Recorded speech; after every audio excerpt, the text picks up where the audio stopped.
উদ্যান তরক করে রিদমের দিকে তাকালো। রিদমের ক্লান্ত মুখের হাসিটা তাকে উত্ত্যক্ত করার জন্য যথেষ্ট। আমি নিজের পার্সোনাল মেয়েটকে অন্য কারো কাছে কেন পাঠাবো? মেয়ের কি অকাল পড়েছে? উদ্যানের কথা শুনে সোহম আর চোখে উদ্যানের দিকে তাকায়। এই উদ্যান যে কী চায় মাঝে মাঝে কল্পনা করাও দুষ্কর। সেদিন তো সোহমকে রাত কাটানোর জন্য পারমিশন দিয়ে দিয়েছিল, আজ কেন নাখরা করছে? তোর পার্সোনাল মেডকে তো আমি কাজেই খাটাচ্ছি দেহু। তুই এমনভাবে রিয়াক্ট করছিস যেন মেয়েটা তোর পার্সোনাল মেড নয়, তোর বেড পার্টনার। এখন কথা শোনার জন্য উপস্থিত কেউই প্রস্তুত ছিল না। উদ্যান আবারও কটমট চোখে রিদমের দিকে তাকায়। মেয়েটা তোর বেড পার্টনার তো নয়, রাইট? লুহান এবার রিদমের উদ্দেশ্যে বলল, তুই কি পুরোপুরিভাবে ড্রাঙ্ক হয়ে গেছিস রিদম? এভাবে কেন তেহকে উত্ত্যক্ত করছিস? মেয়েটা ওর বেড পার্টনার হলেও তোর কি? রিদম সশব্দে হেসে উঠল। আরে আমার কিছু নয় মানে? এমনটা হলে আমি সবচেয়ে বেশি খুশি হব। দেহ শুধু একবার স্বীকার করে নিক, আমি আর ওকে উত্ত্যক্ত করব না। সোহম বিরস মুখে বলল, এসব কিছুই নয়, না তো হারামফুল ও বেড পার্টনার, আর না তো ওর ভালো লাগার কেউ। মেয়েটাকে তো ও সহ্যই করতে পারে না। রিদম এবার উঠে দাঁড়ালো, তারপর সবাইকে অবাক করে দিয়ে হাঁটু গেড়ে উদ্যানের সামনে বসে পড়ল। যখন আমি প্রথমবার শুনেছি মেয়েটাকে তুই মেড হিসাবে এনেছিস, তখন আমি একটু বেশি আশাবাদী হয়ে গিয়েছিলাম দেহু। যেই তুই মেয়েদের ছায়াও পারাস না, সেই তুই কিভাবে মেড নিয়ে এলি? এটা তো অসম্ভব, তাই না? আমি শুধু একটু পরখ করে দেখতে চাইছি। তুই প্লিজ বিষয়টা ক্লিয়ার কর। উদ্যান এবার একটু শান্ত হলো, নির্লিপ্ত চোখে তাকালো রিদমের দিকে। সে অকারণেই রিয়াক্ট করছে। রিদম সহ বাকি সবাই তার ব্যাপারে একটু সংরক্ষণশীল। হয় তুই অনুমতি দে, নয় মেয়েটার প্রতি নিজের ফিলিংস স্বীকার করে নে। উদ্যান এবার উঠে দাঁড়ালো। আমি নিজের অবস্থান ক্লিয়ার করছি। মেয়েটার প্রতি আমার কোনো ফিলিংস নেই। রিদমের মুখটা ফ্যাকাশে হয়ে গেল। সে একটু বেশি আশা করে ফেলেছিল নিজের ভাবনার প্রতি। থুর, তবুও লাস্ট চেষ্টা করেই দেখবে সে। তার মানে মেয়েটাকে মিস্টার চার্লসের কাছে পাঠানোর অনুমতি দিচ্ছিস? উদ্যান শান্ত কণ্ঠে বলল, যা ইচ্ছে কর, শুধু মেক শিওর মেয়েটার নিঃশ্বাস যেন বন্ধ না হয়ে যায়। রিদমের ঠোঁটের কোণে হাসি বিস্তৃত হওয়ার পূর্বেই উদ্যান বলল, ওর নিঃশ্বাস বন্ধ হয়ে গেলে ও আমার হাত থেকে বেঁচে যাবে। আমার সন্তুষ্ট হওয়ার পথ চিরতরে বন্ধ হয়ে যাবে। আমি নিজেকে সামলাতে পারবো না। ওর চোখের পানির অভাবে আমি তৃষ্ণায় মারা যাব। আমার বুকের ভেতরে জ্বলতে থাকা আগুন ওকে পোড়াতে না পেরে আমাকে ভেতর থেকে শেষ করে ফেলবে। উদ্যানের বিষাক্ত কথাগুলো উপস্থিত তিনজনের মাথা ঘুরিয়ে দিল। এতটা শত্রুতা, তাও আবার ওইটুকু মেয়ের সাথে। মেয়েটাকে তরপাতে না দেখলে উদ্যান অসন্তুষ্টিতে জর্জরিত হয়ে শেষ হয়ে যাবে। তারা এতটাই ভাবনায় পড়ে গেল যে কখন উদ্যান বাংকার ত্যাগ করলো সেটা টেরই পেল না। দেখ রিদম, তুই ফেইথফুলের সাথে এমন কিছু করিস না। সোহমের কথায় রিদম গা ঝেড়ে উঠে দাঁড়ালো। হাতের উল্টো পাশে কপালের ঘাম মুছে ক্লান্তি মিশ্রিত কণ্ঠে বলল, তোর আবার কি হলো? Something something? এভরিথিং ইয়ার। গেটফুলকে আমি বিয়ে করার প্ল্যান করে ফেলেছিলাম, কিন্তু সে রাজি হয়নি। তো বিয়ে করার কি দরকার? অনির মতো ভুল করিস না। বিয়ে করা একটা বোকামি। আমাদের মতো মানুষদের বিয়ে করার প্রয়োজনীয়তাই বা কি, যেখানে একটা ইশারাতেই মেয়েদের লাইন লেগে যায়? নো ডুড, তুই আমাকে কথার জালে ফাঁসাতে পারবি না। আমি একদম শুদ্ধ পুরুষ, বউয়ের জন্য নিজেকে যত্ন করে তুলে রেখেছি। ভালো, তো চালিয়ে যা। দিন শেষে বউয়ের অভাবে ছটপট করে রাত কাটাতে হবে। বউ আর জুটবে না। অভিশাপ দিচ্ছিস? রিদম ঠোঁট কামড়ে হেসে উঠল। চিন্তা করিস না, আমার মতো অশুদ্ধ পুরুষের অভিশাপ তোর মতো শুদ্ধ পুরুষের ক্ষতি সাধন করতে পারবে না। একদিকে তারা কথা কাটাকাটি করছে, অন্যদিকে লুহান উদাস চোখে তাকিয়ে আছে অজানায়। সবাই একভাবে না একভাবে নিজেদের সুখ খুঁজে নিচ্ছে, শুধুমাত্র সেই অসুখে তলিয়ে আছে। সে কি চেষ্টা করেনি সুখী হতে? যতবারই সুখের দরজায় কড়া নেড়েছে ততবারই হতাশ হয়েছে। সে বুঝতেই পারছে না কেন তার প্রতি সুখের এই বিমুখতা। ও কেন বুঝতে চাইছে না? কে কি বুঝতে চাইছে না লোহান? সোহমের প্রশ্নে লুহানের ধ্যান ভাঙল। শ্বাস ফেলে বলল, কিছু না, চল। ফুল নিজের রুমে শোয়ার প্রস্তুতি নিচ্ছে। রুমা আর নাদিয়া এখনও আসেনি। খাটের এক প্রান্তে গুটিসুটি মেরে শুয়ে আছে ফুল।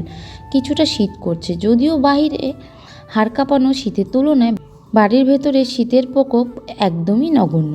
হঠাৎ করেই রুমের দরজা খুলে গেল। নাদিয়া আর রুমার জন্য দরজা খোলাই রেখেছিল ফুল।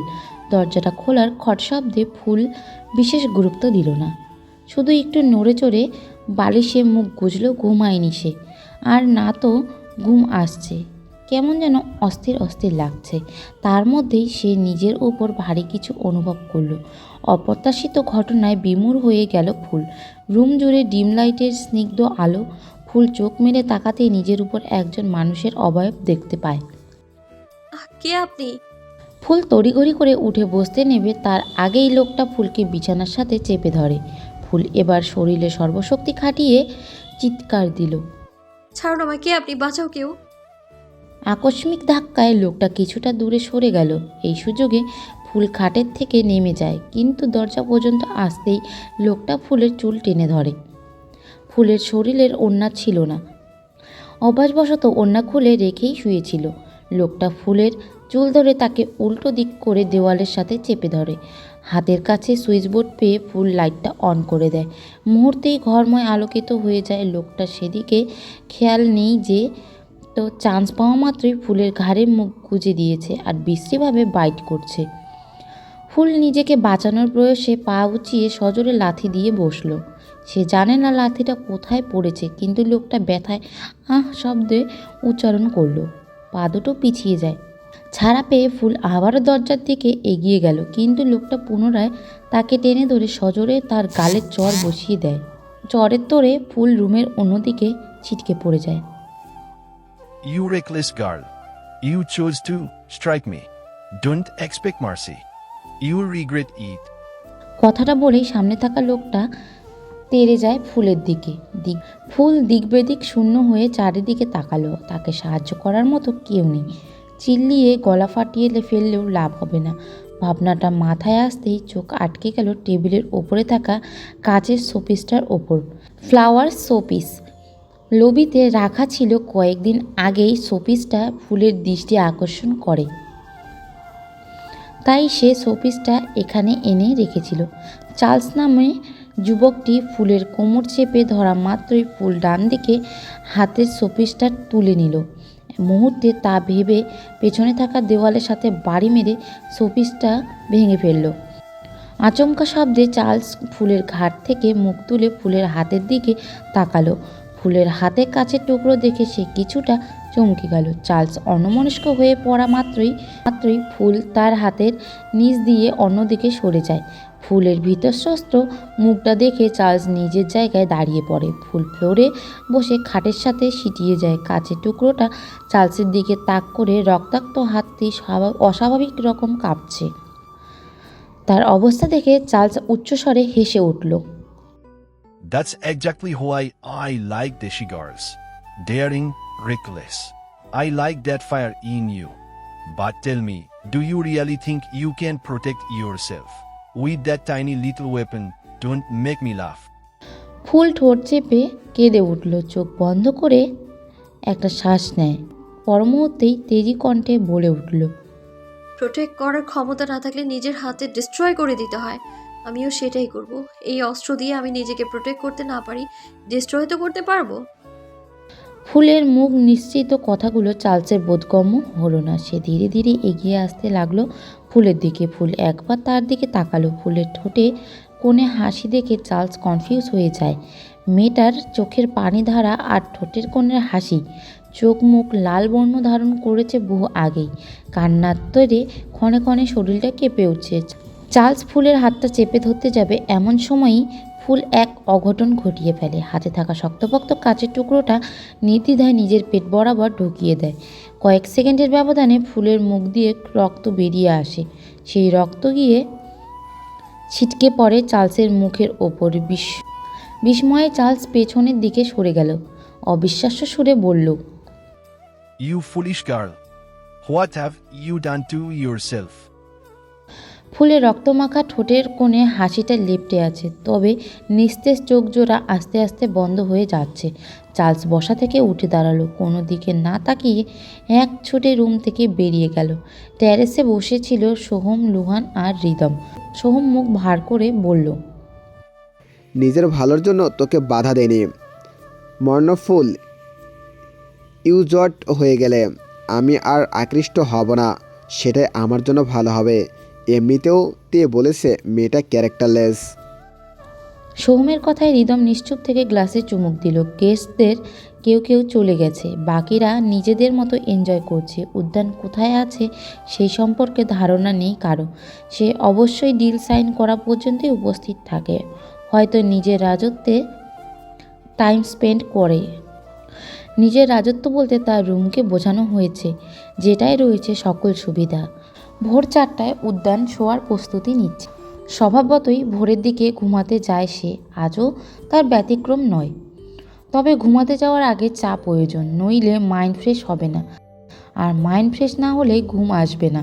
উদ্যান উঠে গিয়ে টেবিলের ওপর থেকে কিপ্যাডটা হাতে তুলে নিল, তারপর পুনরায় বিছানার ওপর বসে তানের গায়ে হাত বুলাতে লাগলো। তৎক্ষণাৎ মনে পড়ে গেল আজকে পার্টি, আর পার্টির রাতে সব মেয়েদের ছুটি থাকে। কিপ্যাডে আলো জ্বলছে না, তবে একটা নির্দিষ্ট বাটন জ্বলজ্বল করছে। উদ্যান কিছুক্ষণ বাটনটার দিকে তাকিয়ে রইল। Button number 1। হ্যাঁ, এটা ফুলেরই পেজার নম্বর। উদ্যানের চোয়াল শক্ত হয়ে গেল। বিনা দ্বিধায় সে বাটন চেপে ধরল। একবার দুবার নয়, বারবার, অকারণেই, কারণ ছাড়াই। কয়েক মিনিট পেরিয়ে যাওয়ার পরও অপর পাশ থেকে কোনোরূপ রেসপন্স এলো না। আর না তো ফুল উদ্যানের সামনে হাজির হলো। Bloody mistake. অ্যাসোলটা তোকে নিয়ে হ্যাভেনে ঘুরতে গেছে। স্যাটিসফাই হচ্ছিস খুব? বিড়বিড় করে উদ্যান উঠে দাঁড়ালো। আবিষের পরিবর্তে অ্যাসোলটা তোকে জাহান্নাম থেকে রেস্কিউ করবে? আমার বানানো এই জাহান্নামে বসে তুই স্বর্গ থেকে ঘুরে আসবি? No way. গায়ের শার্টটা জড়িয়ে উদ্যান নিজের রুম থেকে বেরিয়ে গেল। সিঁড়ি বেয়ে দুপটা পা ফেলে সোজা এসে দাঁড়ালো সার্ভেন্ট রুমের দরজার সামনে। দরজা হালকা ভেরানো ছিল। প্রচণ্ড বিতৃষ্ণায় পা দিয়ে দরজা ঠেলে ভেতরে ঢুকলো উদ্যান। ভেতরে ঢুকে সর্বপ্রথম চোখ পড়ল ফ্লোরে থাকা রক্তের ধারার ওপর। সেই ধারা অনুসরণ করে উদ্যান সরাসরি তাকালো ফুলের দিকে। মেয়েটার নিস্তেজ শরীরটা খাটে বাঁ দিকে হেলে আছে। এই দৃশ্য দেখে উদ্যান বড়সড় ধাক্কা খেল। পরপর দুবার পলক ফেলেই বিষয়টা বোঝার চেষ্টা করলো। ব্যাপারটা বুঝতে পারামাত্রই এক প্রকার ছুটে গেল উদ্যান। ফুলের পরনে গোলাপি রঙা কামিজটা রক্তে লাল হয়ে গেছে। উদ্যান বেখেয়ালি হাতে ফুলের গালে মৃদু চাপড় দিল। অবচেতন মনে তার ঠোঁটের ফাঁক গলে বেরিয়ে এলো। ফুলের থেকে সাড়া না পেয়ে উদ্যান চিল্লিয়ে উঠল। কে করেছে? কার এত বড় সাহস? লোবো? উদ্যানের চিৎকারে পুরো সোলার অ্যাটেস্টেট কেঁপে উঠল। লুহান তখন বাকিদের সাথে বসে ড্রিঙ্কস করছিল। উদ্যানের ডাকে মুখে থাকা পানিটুকু উগরে দিল লুহান। কোনো দিকে না তাকিয়েই ছুট লাগালো। শুধু সে নয়, বাকিরাও যান হাতে নিয়ে দৌড় দিল। লুহান, সোহম, অনি আর রিদম ছুটে এসেছে লিভিং রুমে। তারা সার্ভেন্ট রুমের দিকে অগ্রসর হতেই দেখল উদ্যান ত্রস্ত পায়ে এদিকেই আসছে। প্রত্যেকে অবাক চোখে তাকিয়ে আছে সেদিকে। উদ্যানের বাহুডোরে ফুলের উপস্থিতি সবাইকে স্তব্ধ করে দিয়েছে। সোম, যত দ্রুত সম্ভব ওকে হসপিটালে নিয়ে যেতে হবে। উদ্যানের কথায় সোহম তড়িঘড়ি করে পকেট থেকে ফোন বের করলো। কোনো একজনকে কল দিয়ে গম্ভীর গলায় বলল, প্রিপেয়ার দ্য হেলিকপ্টার কুইক। উদ্যান দাঁড়িয়ে নেই, সে ইতিমধ্যেই দোতলায় পৌঁছে গেছে। বাকিরাও তাকে অনুসরণ করছে। লুহান ফোনে কাউকে বলছে, Clear the rooftop. The helicopter will arrive in no time. Rooftop ফাঁকা করো, কিছুর মধ্যে হেলিকপ্টার আসবে। লুহান ফোনে কাউকে বলছে। রুফটপে এসে হেলিকপ্টারে উঠে বসলো সবাই। ফুলকে পাজাকোলো করে বসেছে উদ্যান। কাচের খণ্ডটা রুমে বসেই বের করে ফেলেছিল সে। তখনই ক্ষতস্থানে ওড়না চেপে ধরে কোনো মতে রক্তপাত বন্ধ করার চেষ্টা করছিল। এখনও সেটাই করছে। সময়ের সাথে পাল্লা দিয়ে ফুলের শরীর নিজ তাপমাত্রা হারিয়ে ফেলেছে। বিষয়টা বুঝতে পেরে উদ্যান আনমনেই ফুলের নাকের কাছে 2 আঙুল দিয়ে নিঃশ্বাস পরীক্ষা করতে লাগলো। কিন্তু এভাবে সে শিওর হতে পারল না। উদ্যান কিছুক্ষণ স্থির চোখে তাকিয়ে রইল ফুলের পানে। ফ্যাকাশে মুখ, ঠোঁটে আর থুতনিতে রক্ত লেগে আছে। চুলগুলো এলোমেলো হয়ে গলায় পেঁচিয়ে আছে। উদ্যান এক হাতে ফুলের চুলগুলো ঠিক করতে লাগলো। একভাবে তাকিয়ে থাকতে থাকতে ফট করে সে ফুলের বুকের বাঁ পাশে মাথা গুজে দিল। উদ্দেশ্য হৃদস্পন্দন পরীক্ষা করা। তাকে এরকম করতে দেখে সামনের সিটে বসে থাকা অনি অবাক চোখে তাকিয়ে বলল, এভাবে কি করছিস? উদ্যান উত্তর দিল না। চোখ বন্ধ করে একভাবে ফুলের বুকে কান চেপে ধরে রাখল। তুই হার্ট রেট চেক না করে পালস রেট চেক করতেই পারিস। উদ্যান সোজা হয়ে বসল, গম্ভীর গলায় বলল। পালস রেট অনেক স্লো, তাই নিশ্চিত হতে। উদ্যান থেমে গেল। অনিও আর ঘাটালো না। 13 মিনিটের মাথায় হেলিকপ্টার ল্যান্ড করলো রাজধানীর সবচেয়ে বড় প্রাইভেট হসপিটালের রুফটপে। সেখানে আগে থেকে লোকজন রেডি ছিল। হেলিকপ্টার থেকে নামতেই একটা স্ট্রেচার নিয়ে 4 জন ওয়ার্ড বয় এগিয়ে আসে, কিন্তু উদ্যান তাদের কাছে ফুলকে না দিয়ে তীক্ষ্ণ গলায় বলে, দ্রুত ডাক্তার রেডি করুন, আমি ওকে নিয়ে আসছি। 7 তলায় নামতেই 2 জন অভিজ্ঞ নারী ডাক্তার এগিয়ে এলো। সোহম আগে থেকেই কল করে সব ঠিক করে রেখেছিল। এর আগেও তানকে নিয়ে তারা এই হাসপাতালেই এসেছিল। যদিও এটা পশুদের হসপিটাল নয়, তবু এখানেই তার চিকিৎসার ব্যবস্থা করা হয়েছিল। সিনিয়র ডাক্তার মারিয়া 40 নারী। তিনি ফুলের পালস রেট চেক করলেন। অবস্থা খুব ক্রিটিক্যাল, অনতিবিলম্বে ওনার সার্জারি করতে হবে। ফুলকে অপারেশন থিয়েটারে নেওয়া হয়েছে।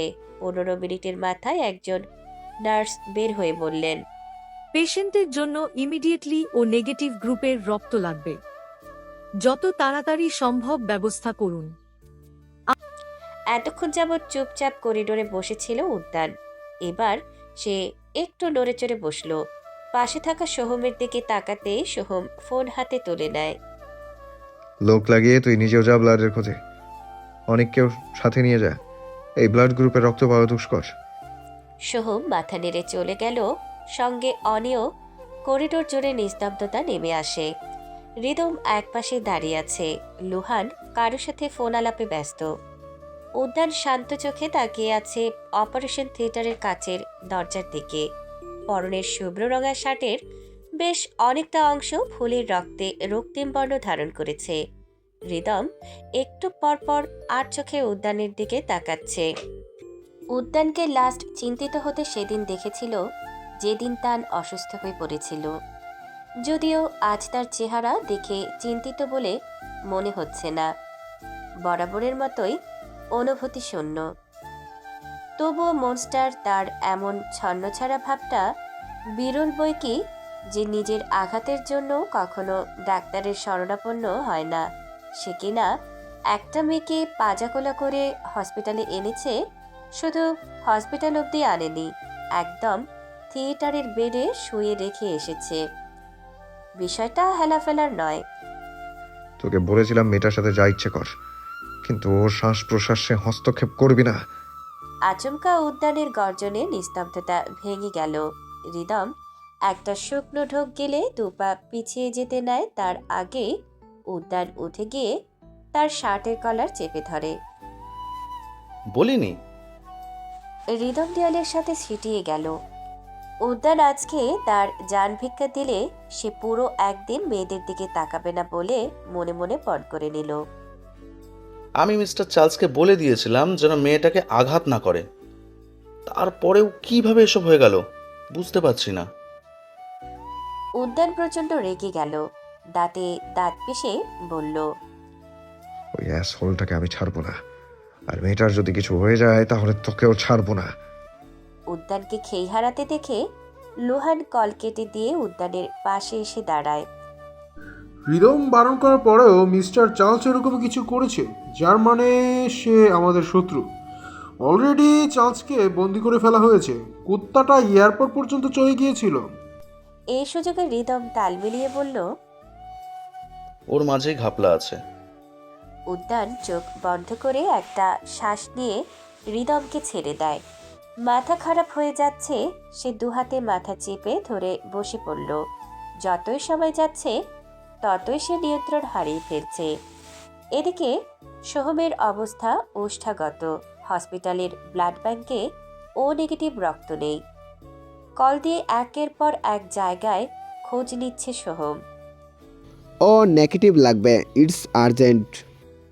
একটা দুটো তিনটে ফোন, কোনো জায়গায় মেলে না। অবশেষে শহরের অন্য প্রান্তের ব্লাড ব্যাংক থেকে খবর এলো। 2 ব্যাগ ও নেগেটিভ রক্ত আছে, পাঠিয়ে দিচ্ছি এমার্জেন্সিতে। সোহমের বুক চেড়ে দীর্ঘশ্বাস বেরিয়ে এলো। ব্লাড নিয়ে আসার সাথে সাথে ফুলের সার্জারি শুরু হয়। লাল আলো জ্বলে ওঠে দরজার ওপরে। 4 ঘন্টা কেটে গেল, সার্জারি চলল টানা। পুরোটা সময় উদ্যান ধম মেরে বসেছিল।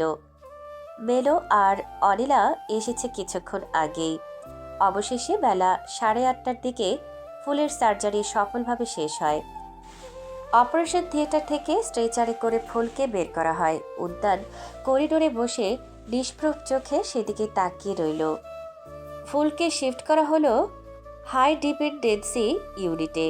ফুলের স্ট্রেচার চোখের আড়াল হতেই উদ্যানের জল শক্ত হয়ে যায়। বসা থেকে উঠে সোজা চলে যায় ফুলের কেবিনের সামনে।